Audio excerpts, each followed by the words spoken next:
going on, guys? It's your boy John the Liquidator coming back with another video. So it look like Iowa has been eliminated from NCAA tournament play. Guys, for this one here, we got to go all the way up to Iowa. Let's get it. Let's go.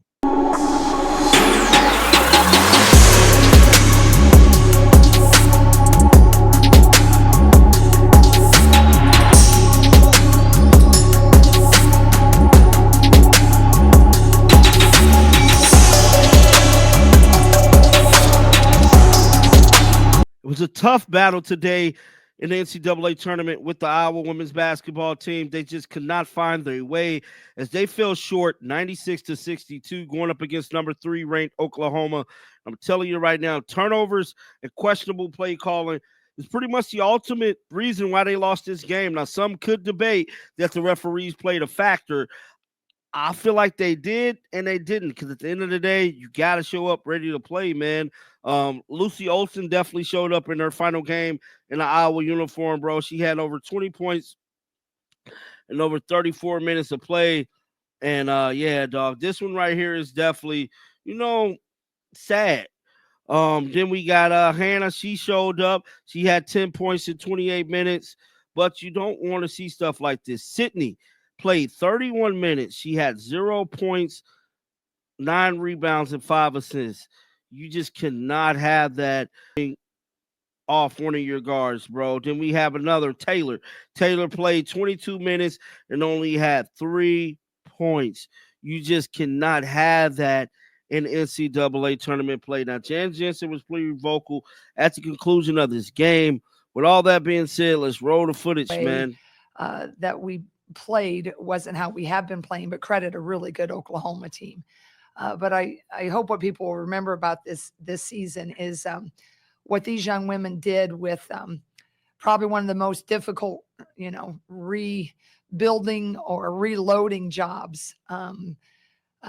It took us a while to put it in the rearview mirror. A lot of the questions about Caitlin and company, a lot of the questions about that era and back to back, all the things of the championship in the NCAAs. But when we did, and we allowed this team to become who they, could be, then it really started to blossom. So I think we ended up winning. It was 11 out of the last 15 games, and they are just a really great group of young women. I couldn't be more proud of them, and I'm just really the only thing I'm sad about is it ended like this. But again, credit Oklahoma. I told them they didn't deserve to have an ending like that. But sometimes in life we don't get what we deserve both ways, right? Sometimes we get a lot. Sometimes there's really bad things that happen in life, and people don't deserve that either. But this was a game. It was unfortunate, but man, what a ride it has been with one of my favorite all-time groups of people. All right, we'll take questions for student athletes only at this time. Right up here.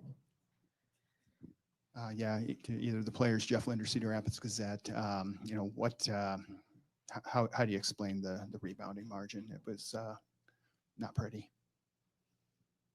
Yeah, I think going into the game, that was definitely something that we knew was going to be a key asset to the game. They definitely got, a majority of their second chance points, and that was from the rebounds, obviously.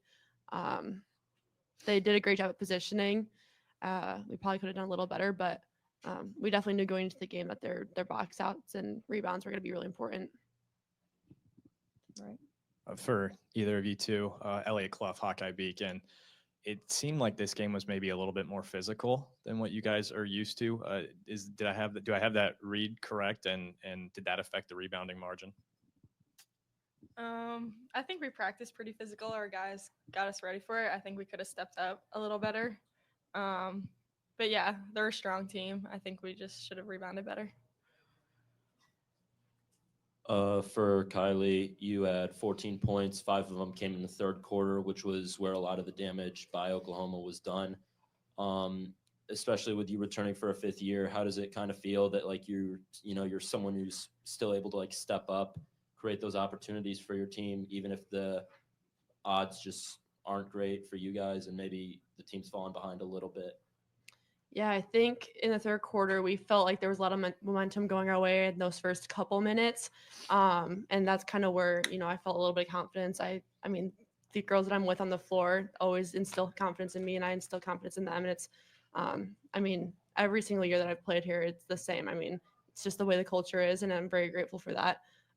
But yeah. Anything else with the student athletes? One more? Yeah, Lucy, Jeff Linder, Cedar Rapids Gazette. It's awful early for reflection, but in a few words, how will you remember this 1 year with this program? Yeah, I'm super grateful that I got the chance to play here. There were a lot of ups and downs, but super proud of the team, and everyone became my family. Got the best coach here, so yeah, I'm just super grateful for it and wouldn't want it any other way. It just wasn't supposed to happen tonight. All right. Student athletes are dismissed at this time. Love you guys. Love you guys. Love you. Thank you for everything. All right. Questions for Coach? Right up front. Jan, Tyler DeLuca, no cat space. Early on in this game, you guys were able to kind of get out to an early lead, and then it kind of ended up snowballing. But it felt like early, the points off turnovers, kind of a quick 5, and then as OU kind of builds a lead, those points off turnovers kind of slowed down for you guys. Was it something on the Oklahoma end where they were just kind of clean some things up, or how would you kind of define that in your eyes? Well, I think, that's why you want to host. It's really a bit benefit. It kind of, when it rolls with you, you get a little bit more comfortable. I think it was just kind of, they're really good. I mean, they're athletes. They hit the portal hard. They're just, they're bigger, faster, stronger. And I told you yesterday, the degree of difficulty to guard all of that. But I will say what's been kind of weird. We shot 11 free throws in this regional. 11.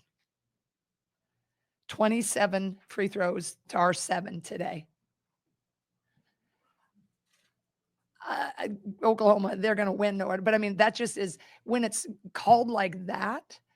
And it was not why we lost the game. Made that be clear. But 27 to 7 and then 11 in the 2 games. So I think that's part of it. And I don't think we thought about it much at the time. I don't think the players did. I think we weren't really hitting. I don't think you can really, without some bigs, really big bodies, you can't really slow or stop Oklahoma. You got to score with them. And that was my big thing. I just thought it was kind of a roll of the dice because when we haven't performed well this year, we've had too many scoring droughts. And that'd be 3 minutes, right? And that's why we lost some close games. But this one, when it goes south on you, and it's just a different mentality when it's the last, when you're in a one and done tournament. And that's where I couldn't, in the timeouts, you could just start the upperclassmen. You're trying to reel it back, right? As a coach, you're trying to slow the tension and so forth. But I think it was just the fact that Oklahoma's defense was really good, but then we missed some wide open looks too, right? There were just some shots. We missed some layups, and that's a credit. It's the mental greatness of the defense.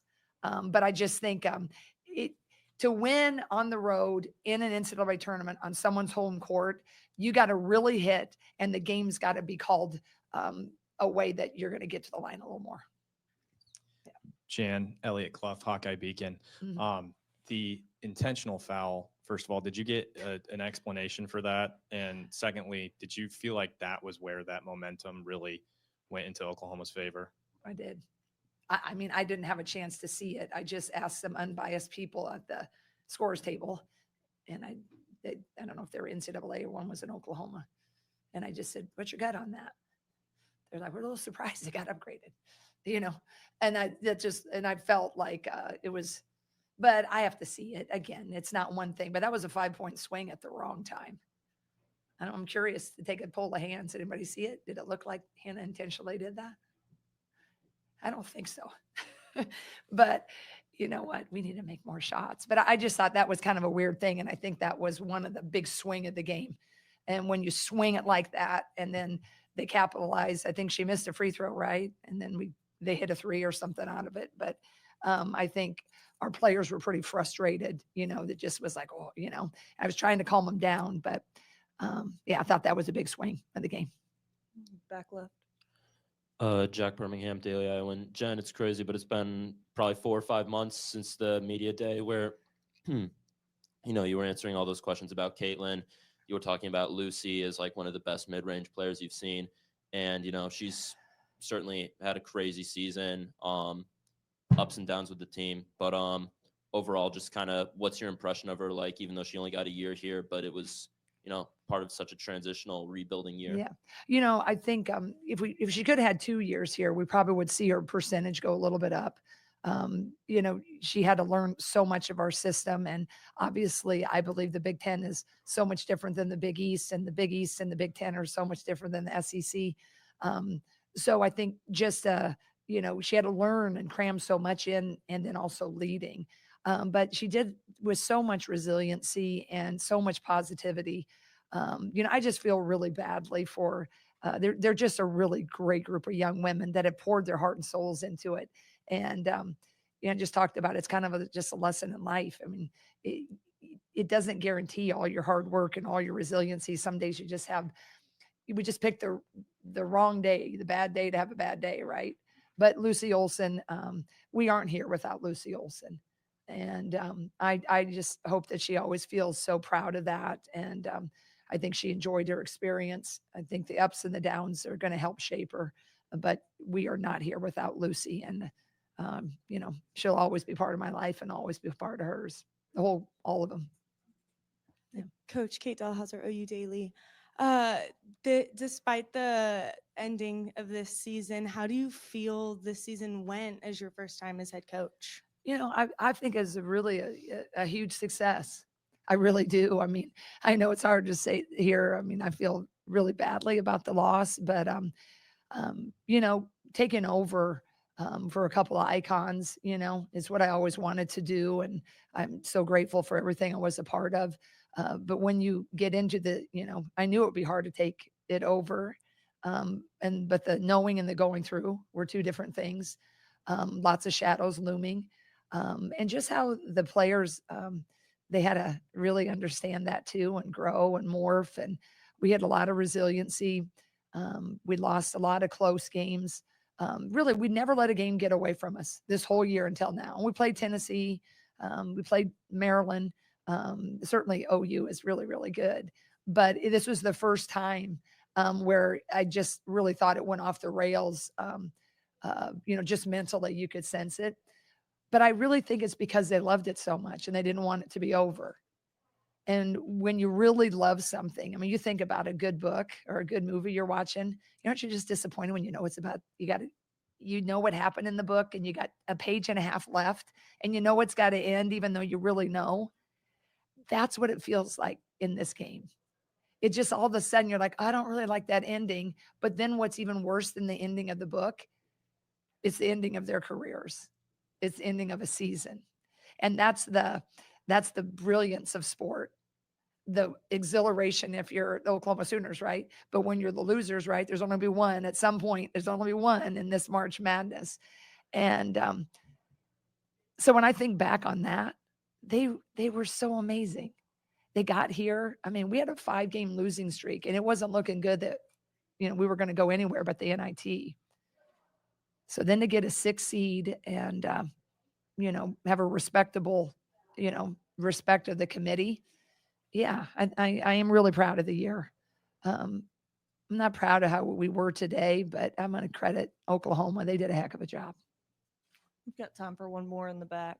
Darren Souther with the Des Moines Register. Jen, you touched on a lot of things there. Just the pressure that this team dealt with from the beginning, that even getting this opportunity at times looked bleak. Just how pivotal do you feel like this year is in keeping the momentum going of this program and everything you guys are about? I think it was huge. I mean, I think, I don't know for sure, but I think it's South Carolina, UConn, and us that sold out. When we've hosted, we sell out. We've, if I, wish we could have done a little better and hosted, right? But I think the fan base, I think that's what I told the players. The thing that I think they did that was so wonderful is the Iowa fan base fell in love with them too. And I think that was just for me, I can get choked up thinking about it. We have an intelligent fan base. You're going to have trolls, on the side. You're going to have people hammering us for this, but they're really the people that understand basketball and can appreciate a really good Oklahoma team and can really appreciate, what this team did. Right.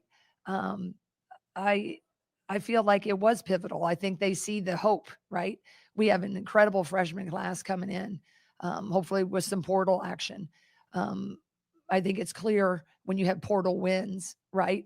With a Reagan Beers and a Peyton Verholst, you get an inside and outside, what can instantaneously happen. So, we're going to give those shots, but it ain't for lack of trying. Every program in the country is trying that. But I love our freshmen coming in. I love our freshmen on our team right now. They got a taste of it, right? So I think the year was pivotal. I think it was successful. I think Iowa women's basketball has had a rich tradition. It's continuing. And I think we have a sensational culture.